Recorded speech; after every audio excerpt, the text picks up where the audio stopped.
जय हिंद मेरे प्यारे दोस्तों, हमारे इस चैनल नेक्स्ट टाइम में आपका स्वागत है। देखिए यहाँ पे स्टेनोग्राफर के लिए नोटिफिकेशन अपडेट किया गया है 2023 और 24 के लिए।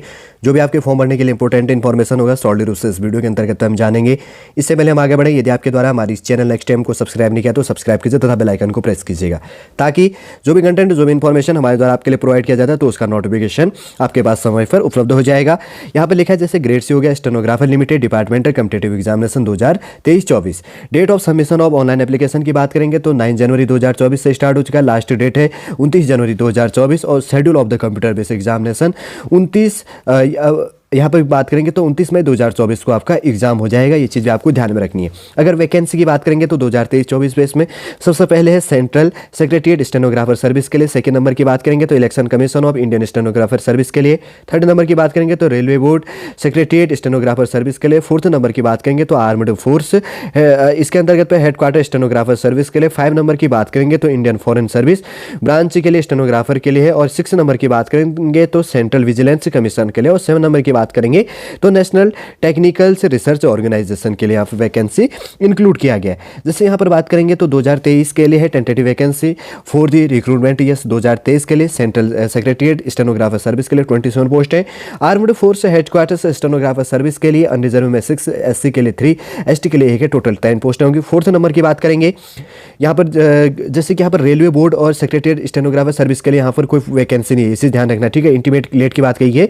थर्ड नंबर की बात करेंगे तो armed force headquarter stenographer service के लिए अनरिजर्व में 6 है। शेड्यूल कास्ट के अंतर्गत पे 3 और शेड्यूल टाइप में 1 हो गया। टोटल 10 पोस्ट है।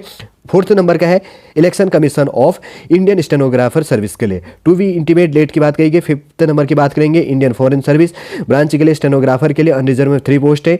PWD में 1 पोस्ट है। टोटल 3 वैकेंसी हो गया। 6 नंबर की बात करेंगे तो सेंट्रल विजिलेंस कमीशन अनरिजर्व में 1 पोस्ट, शेड्यूल कास्ट में 1 हो गया। टोटल 2 पोस्ट इसके अंतर्गत पे इंक्लूड हो जाता है। और इसके बाद में intimation vacancy for the recruitment years 2024 की बात करेंगे तो सबसे पहले यहाँ पर दिया गया, सबसे पहले सेंट्रल सेक्रेटरीट स्टेनोग्राफर सर्विस की बात करेंगे तो टोटल 4 पोस्ट हैं। और सेकंड नंबर का है रेलवे बोर्ड, इसके अंतर्गत पे सेक्रेटरीट स्टेनोग्राफर सर्विस के लिए 2 बी इंटीमेट लेट की बात कही गई है। थर्ड नंबर का है armed force headquarters stenographer service के लिए अनरिजर्व में 4 पोस्ट है। शेड्यूल कास्ट में 1 हो गया। टोटल 5 पोस्ट यहाँ पर है। फोर्थ नंबर की बात करेंगे election commission of India stenographer service के अंतर्गत में और Indian foreign service branch stenographer के लिए 2 बी इंटीमेट लेट की बात कही गई है। और उसके बाद में यहाँ पर 6 नंबर का भी है, सेंट्रल विजिलेंस कमीशन के बेस में भी कहा गया है 2 बी इंटीमेट लेट की बात कही गई है। और 7 नंबर की बात करेंगे तो नेशनल टेक्निकल रिसर्च ऑर्गेनाइजेशन पे अनरिजर्व में 5 पोस्ट है। टोटल 5 वैकेंसीज के अंतर्गत पे इंक्लूड हो गया, ठीक है। इंपोर्टेंट उन्हीं चीज़ों को देखेंगे जो आपके फॉर्म भरने के लिए इंपॉर्टेंट है। अगर आपको फॉर्म भरनी है ऑफिशियल वेबसाइट पर जाके देखना है तो ssc.nic.in पर जाकर आप देख सकते हैं। थोड़ा सा बहुत सारी कंडीशन दिए गए, बहुत सारे हैं। अब हम उन्हीं चीज़ों को देखेंगे जो आपके फॉर्म भरने के लिए इंपॉर्टेंट हो जाता है। मैं बार बार कहते हुए आ रहा हूँ, ठीक है। लंबी PDF है, कोई इतना पढ़ने की आपको आवश्यकता है नहीं, ठीक है। अब देखेंगे सबसे पहले इंपॉर्टेंट यहाँ पर क्वालिफिकेशन की बात कही गई। एलिजिबिलिटी क्राइटेरिया की बात में central secretariat stenographer service CSSS के लिए 4 ईयर्स की बात करेंगे तो जो भी है क्रूशियल डेट की जो भी यहाँ पर डेट दिया जाएगा 1 जुलाई 2023 और 2024 के लिए 1/7/2024 का डेट इंक्लूड होगा, ठीक है। यहाँ पर कंडीशन ऑफ एलिजिबिलिटी की बात करेंगे तो जो भी शर्तें दी गई हैं योग्यता के लिए आपके लिए सबसे पहले पॉइंट के अंतर्गत पे बात कहा गया है any regulars appointed stenographer grade D of the service who satisfy the following conditions shall be eligible to appears at the examination, ठीक है। ए पॉइंट की बात कही गई है। लेंथ ऑफ सर्विस की बात करेंगे तो ही एंड सी की बात कही गई, मेल एंड फीमेल ऑब्लिक किया गया है। Should have on the crucial date rendered not less than 6 years approved service as stenograph grade D।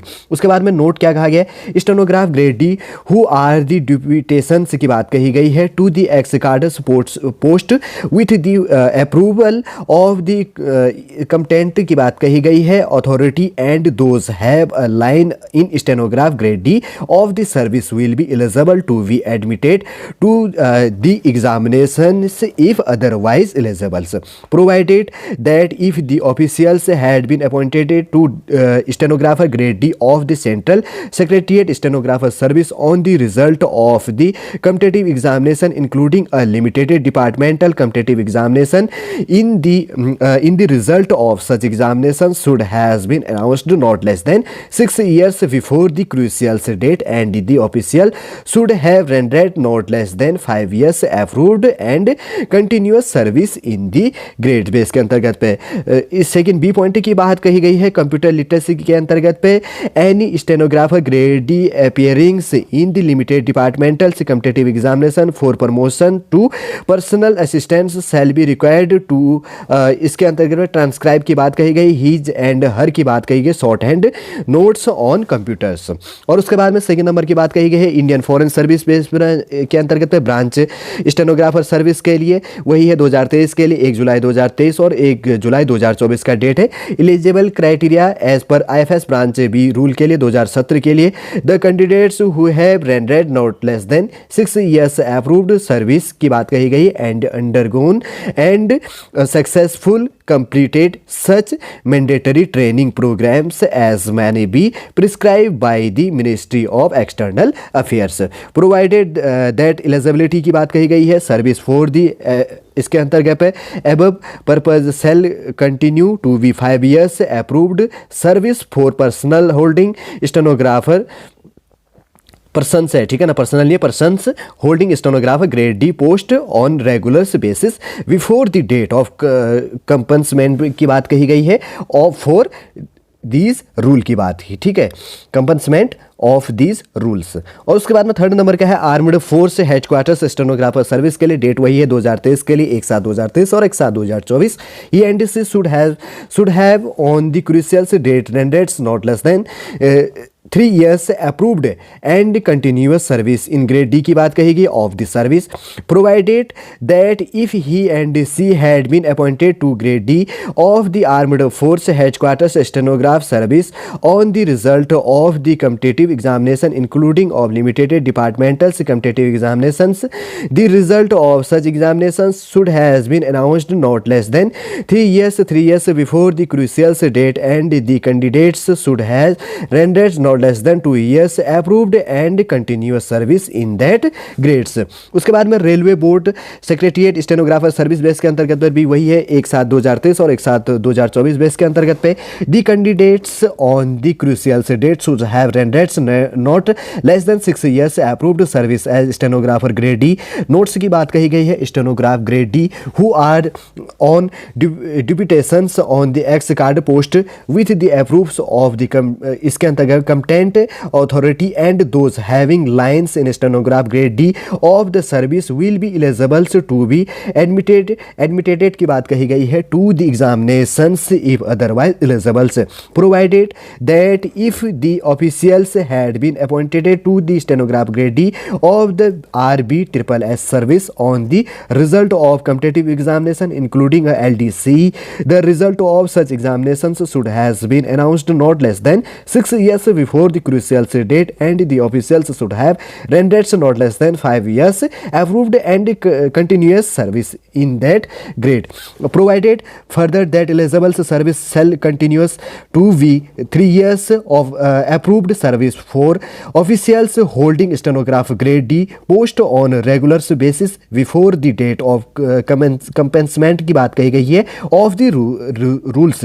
और बी पॉइंट की बात कही गई है यहाँ पर अगर बात करेंगे तो an stenographer grade D appearings in the LDC for promotion की बात कही गई है to personal assistant shall be required to transcribe shorthand notes on computer base के अंतर्गत पर। और उसके बाद में यही वही है election commission of India stenographer service के लिए डेट वही है फॉर द ईयर्स 2023 के लिए 1/7/2023 और 2024 के लिए 1/7/2024 ही and she should have on the crucial date rendered not less than 3 years approved and continuous service in the grade D of the service from और after the appointed day की बात कही गई है provided that if he and she had been appointed की बात कही गई है to be the grade D of the election commission of India stenographer service on the result of the competitive examination including limited department competitive examination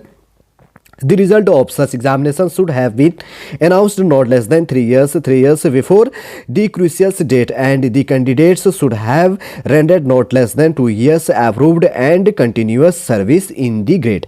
और उसके बाद में यहाँ पर कहा गया है सेंट्रल विजिलेंस कमीशन के लिए वही डेट है 1/7/2023 और 1/7/2024 के बाद में 5 years of regular service in the grade of stenograph grade D in the, इसके अंतर्गत पे commission after appointment 3-2 as on the crucials cut off date की बात की गई है, 3-2 की बात की गई है as on the crucials cut off date. और उसके बाद में नेशनल टेक्निकल्स रिसर्च ऑर्गेनाइजेशन के अंतर्गत पे डेट वही इंक्लूड है इसके अंतर्गत पे 2024 के लिए, जैसे तो 1/1/2024 से एक चीज़ भी ध्यान रखना, regular stenographer of national technicals research organisation having 6 years of regular service in the grade, any stenographer appearings in the LDC for promotions to be the personal assistants shall be required to transcribe his and her shorthand notes on computers। ठीक है, ये चीज़ भी आपको ध्यान रखना।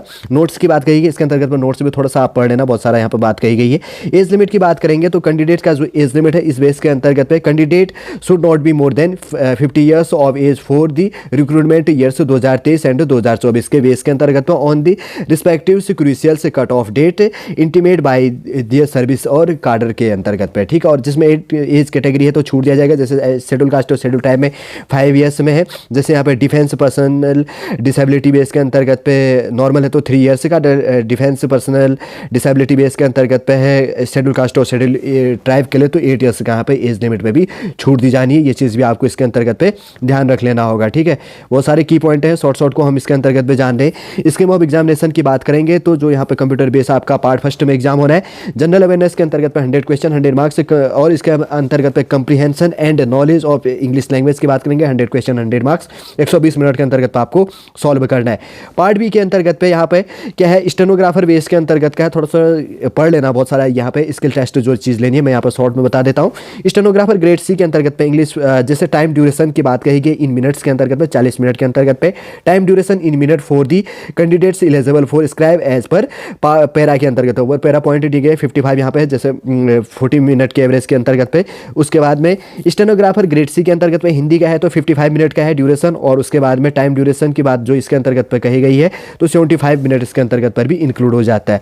ठीक है, उसके बाद में पार्ट सी के अंतर्गत पर जैसे कि यहाँ पर कहा गया है, अगर इसकी बात करेंगे तो इसके अंतर्गत काफ़ी इंपॉर्टेंट की पॉइंट है। ठीक है, जानने के लिए क्या कहा गया है पार्ट सी के अंतर्गत पे, evolutions for record of service of such candidates as may B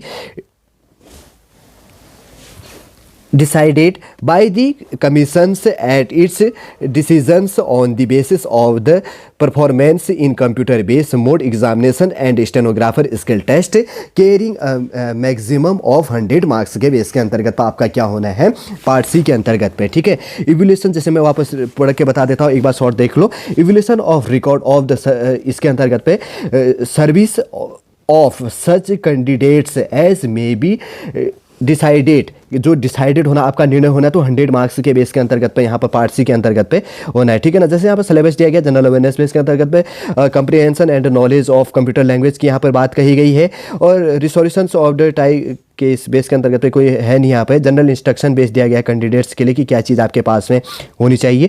थोड़ा सा फॉर्म भरते टाइम पे सावधानी बरतिएगा। ठीक है, आपका जो नियरेस्ट बेस है तो उसमें एग्जाम सेंटर आ जाएगा। नॉर्मली अगर फॉर्म फीस भी होगा तो 100 रुपये फॉर्म फीस होगा, अगर नहीं है तो कोई इश्यू इसके अंतर्गत पर नहीं है। देखिए, स्टेनोग्राफर के अंतर्गत पर जो वैकेंसी यहाँ पे इंक्लूड किया गया है सॉलिड रूप से स्टाफ सिलेक्शन कमीशन के द्वारा 9 जनवरी 2024 से जो फॉर्म भरना स्टार्ट है 2023-24 के लिए लगभग 7 डिपार्टमेंटों के लिए जो भी आपके फॉर्म भरने के लिए इंपॉर्टेंट इन्फॉर्मेशन था, और सॉलिड रूप से लास्ट में शॉर्ट रूप से सिलेबस भी आपके लिए यहाँ पर प्रोवाइड करने की कोशिश की गई है। उम्मीद करूंगा दोस्तों सॉलिड रूप से आप समझ गए होंगे। यदि वीडियो इन्फॉर्मेशन आपको अच्छा लगता है लाइक कीजिए, कमेंट कीजिएगा, और हमारी चैनल नेक्स्ट टाइम को सब्सक्राइब कीजिए। वापस हम नेक्स्ट क्लास के अंतर्गत आपसे मिलेंगे।